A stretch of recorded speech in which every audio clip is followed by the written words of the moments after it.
Hello, ഇന്ന് നമ്മൾ നോക്കുന്നത് ഒരു ഫസ്റ്റ് ബർത്ത്ഡേ കേക്കിൻ്റെ ഡെക്കറേഷൻസും പിന്നെ അതെങ്ങനെയാണ് റേറ്റ് ഇടേണ്ടത്, ആ ഒരു വർക്കിനൊക്കെ എത്ര രൂപയാണ് നമുക്ക് ചാർജ് ചെയ്യാൻ പറ്റുന്നത് എന്നുള്ളൊരു ഡീറ്റെയിൽ ആയിട്ടുള്ളൊരു വീഡിയോ ആണ്. ഇപ്പോഴും ഒരുപാട് ആൾക്കാർക്കുള്ള ഡൗട്ടാണ്. അപ്പോൾ നിങ്ങൾ എന്തായാലും വീഡിയോ ഫുള്ളായിട്ട് കാണാൻ ശ്രമിക്കുക. പിന്നെ നമ്മുടെ വീഡിയോസ് ഇഷ്ടപ്പെടുവാണെങ്കിൽ ഒന്ന് ലൈക്ക് ചെയ്യുക. അതുപോലെ നമ്മുടെ വീഡിയോസൊക്കെ നിങ്ങൾക്ക് യൂസ്ഫുൾ ആണെന്ന് തോന്നുവാണെങ്കിൽ ചാനൽ ഒന്ന് സബ്സ്ക്രൈബ് ചെയ്ത് സപ്പോർട്ട് ചെയ്യാം കേട്ടോ. അപ്പോൾ നമ്മൾ ഇന്ന് ചെയ്യുന്നത് വൈറ്റ് ഫോറസ്റ്റ് ഫ്ലേവറിലാണ് കേക്ക്. 2 kg ആണ് ക്വാണ്ടിറ്റി വന്നിട്ടുള്ളത്. കുറേ ആൾക്കാർ ചോദിക്കാറുണ്ട് എത്ര കെ ജി ആണ്, എത്ര ടിൻ സൈസ് ആണ്. ഞാൻ സ്റ്റാർട്ട് ചെയ്യുന്ന 2 ടയർ സ്റ്റാർട്ട് ചെയ്യുന്ന കെ ജി വന്നിട്ട് 2 kg ആണ്. അതുപോലെ ചെയ്യുന്ന ടിന്നാണെങ്കിൽ 7ഉം 5ഉം ആണ്. ഈ രണ്ട് പാനലുമാണ് ഞാൻ കൂടുതലും 2 ടയർ കേക്കുകളൊക്കെ ചെയ്യാറ്. അപ്പം നമ്മൾ ജസ്റ്റ് ഒന്ന് കേക്ക് ഫിനിഷ് ചെയ്തെടുക്കുന്നുണ്ട്. ഒരു ലൈറ്റ് ഗ്രീനും ഡാർക്ക് ഗ്രീനും കോമ്പിനേഷൻ വന്നിട്ടുണ്ടായിരുന്ന ഒരു തീമായിരുന്നു കേട്ടോ. അപ്പം ഇനി എങ്ങനെയാണ് നമ്മളിത് എങ്ങനെ പ്രൈസ് ചെയ്യാമെന്നുള്ളത് പറയാം. ഓരോ സ്ഥലത്തും ഓരോ റേറ്റ് ആയിരിക്കും. ഞങ്ങളുടെ ഒരു ഏരിയയിലെ റേറ്റ് വെച്ചിട്ടാണ് കേട്ടോ ഞാൻ പറയുന്നത്. അപ്പം നമ്മളിപ്പോൾ 2 kg ആണ് കേക്ക് ക്വാണ്ടിറ്റി വരുന്നത് എങ്കിൽ ഏത് ഫ്ലേവറാണോ എടുക്കുന്നത് അതിൻ്റെ ഒരു റേറ്റ് വരും. അതായത് 2 kgയുടെ റേറ്റ് പ്ലസ് 200 എന്ന് പറഞ്ഞാൽ നമ്മുടെ ബോക്സ് ചാർജ്, ടയർ ചാർജ് ഇതാണ് വരിക. അപ്പം നമ്മൾ നോർമലി ഒരു സ്ക്വയർ കേക്ക് ചെയ്യുന്ന പോലെയോ അല്ലെങ്കിൽ ഒരു റെക്ടാങ്കിൾ കേക്കോ ചെയ്യുന്നത് പോലെ അല്ല. ടയർ കേക്ക് ചെയ്യുമ്പോൾ കുറച്ച് പാടാണ്. പിന്നെ അതുപോലെ നമുക്ക് കുറച്ച് അഡീഷണൽ ക്രീമിൻ്റെ ആവശ്യം വരുന്നുണ്ട്. പിന്നെ അത് കൊടുക്കാനായിട്ടുള്ള ബോക്സിന് അത്യാവശ്യം റേറ്റ് ഉണ്ട്. അപ്പോൾ അതിൻ്റെ എല്ലാ കോസ്റ്റും കൂടെ കൂട്ടിയിട്ടാണ് ഈ 200 വരുന്നത്.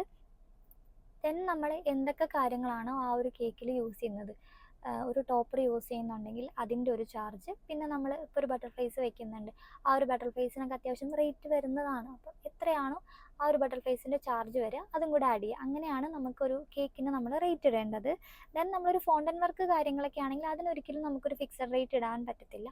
നമ്മൾ എത്രത്തോളം ഫോണ്ടിൻ്റെ ആ ഒരു വർക്കിൽ യൂസ് ചെയ്യുന്നുണ്ട്, അല്ലെങ്കിൽ എത്രത്തോളം എഫേർട്ട് എടുത്തിട്ടാണ്, അല്ലെങ്കിൽ എത്രത്തോളം സമയം എടുത്തിട്ടാണ് നമ്മൾ ആ വർക്ക് കംപ്ലീറ്റ് ചെയ്യുന്നത്, അതിനെ ഡിപ്പെൻഡ് ചെയ്ത് റേറ്റിൽ നല്ല വ്യത്യാസം ഉണ്ടാകും. നോർമലി നമ്മൾ ഈ നോൺ എഡിബിൾ കാര്യങ്ങൾ യൂസ് ചെയ്യുന്നതിനേക്കാളും ചാർജ് കൂടുതലാണ് ഫോണ്ടൻ വർക്ക് കാര്യങ്ങളൊക്കെ വരുമ്പോൾ. അപ്പോൾ നമ്മൾ കേക്ക് ഒന്ന് ഫിനിഷ് ചെയ്തെടുക്കുന്നുണ്ട്. കുട്ടിയുടെ പേരൊന്ന് ഹൈലൈറ്റ് ചെയ്ത് കൊടുക്കുന്നുണ്ട്. 1 എന്നുള്ളൊരു ടോപ്പർ വെക്കുന്നുണ്ട്. ദെൻ നമ്മൾ ഒരു ലൈറ്റ് ഗ്രീൻ കളർ ബട്ടർഫ്ലൈസ് ആണ് കേട്ടോ. നമ്മൾ ഓൾറെഡി ഈ ഒരു കേക്ക് ഇതിന് മുന്നേ ചെയ്തിട്ടുണ്ട്. അതിൻ്റെ ഒരു റെഫറൻസ് തന്നെയാണ് കസ്റ്റമർ പറഞ്ഞിട്ടുണ്ടായിരുന്നത്. സെയിം ബട്ടർഫ്ലൈസ് നമുക്ക് കിട്ടിയിട്ടുണ്ടായിരുന്നില്ല. അപ്പോൾ നമ്മൾ മാച്ച് ആവുന്ന പോലത്തെ ബട്ടർഫ്ലൈസ് വെച്ചിട്ടാണ് കേക്ക് കംപ്ലീറ്റ് ചെയ്തിട്ടുള്ളത്. ദെൻ നമ്മൾ ആ ഒരു കേക്കിൽ അവിടെ ഇവിടെയൊക്കെ ആയിട്ട് കുറച്ച് ഷുഗർ ബോൾസ് ഒക്കെ ഇട്ടിട്ട് കേക്ക് ഒന്ന് ഫിനിഷ് ചെയ്തെടുക്കുന്നുണ്ട്. ഇതിന് ശേഷം നമുക്ക് ഒരു 1 kg കേക്ക് കൂടെ വൈറ്റ് ഫോറസ്റ്റ് ഫ്ലേവറിൽ തന്നെ കംപ്ലീറ്റ് ചെയ്യാനുണ്ടായിരുന്നു കേട്ടോ.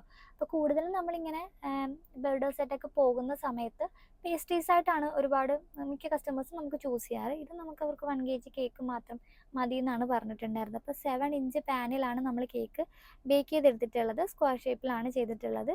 സെയിം നമ്മൾ കേക്കിൻ്റെ ആ ഒരു ഷെയ്ഡ് തന്നെ കൊടുത്തിട്ട് ഒന്ന് ഫിനിഷ് ചെയ്തെടുക്കുന്നുണ്ട്. ദെൻ നമ്മൾ ടോപ്പിൽ ചെറിയൊരു ബോർഡർ കൂടെ കൊടുത്തിട്ട് കേക്കിൻ്റെ ലുക്ക് കംപ്ലീറ്റ് ചെയ്ത് എടുത്തിട്ടുണ്ടായിരുന്നു കേട്ടോ. ഇതിൻ്റെയൊക്കെ ചാർജ് വരുന്നത് നമ്മൾ എത്രയാണോ 1 kgയുടെ റേറ്റ് തന്നെയാണ് വരുന്നത്. പിന്നെ അതുപോലെ നമുക്കിതിൻ്റെ കൂട്ടത്തിൽ കുറച്ച് കപ്പ് കേക്ക് കൂടെ ചെയ്തെടുക്കാനായിട്ടുണ്ടായിരുന്നു. അത് ഫ്ലേവർ വന്നിട്ട് വാനിലയാണ്. സെയിം നമ്മളൊരു റൊസറ്റ ഡിസൈനാണ് കൊടുക്കുന്നത്. കേക്കിൻ്റെ അതേ കളറിൽ തന്നെ ഗ്രീൻ ഷെയ്ഡ് തന്നെയാണ് കൊടുത്തിട്ടുണ്ടായിരുന്നത്. ടോപ്പിൽ കുറച്ച് ഷുഗർ ബോൾസും കൂടി ഇട്ടിട്ട് കപ്പ് കേക്കിൻ്റെ പരിപാടി കഴിഞ്ഞിട്ടുണ്ട്. അപ്പം ഇതാണ് നമ്മുടെ ടോട്ടൽ സെറ്റ് വന്നിട്ടുണ്ടായിരുന്നത്. ഇതിൻ്റെ കൂട്ടത്തിൽ നമുക്ക് പോപ്പ് സ്റ്റിക്ക് കൂടെ ഇൻക്ലൂഡ് ചെയ്തിട്ടുണ്ടായിരുന്നു കേട്ടോ. ടേബിൾ സെറ്റ് ഐറ്റംസിനൊക്കെ നമുക്ക് ഫിക്സഡ് റേറ്റ് ആണ് വരുന്നത്. അത് കസ്റ്റമൈസേഷൻ ഉണ്ടെങ്കിൽ മാത്രമേ നമുക്ക് എക്സ്ട്രാ ചാർജ് വരുന്നുള്ളൂ. അല്ലാത്ത പക്ഷം എല്ലാം സെയിം റേറ്റിലാണ് കൊടുക്കുന്നത്. അപ്പോൾ ഇതാണ് ഇന്നത്തെ വർക്കിൻ്റെ വീഡിയോ.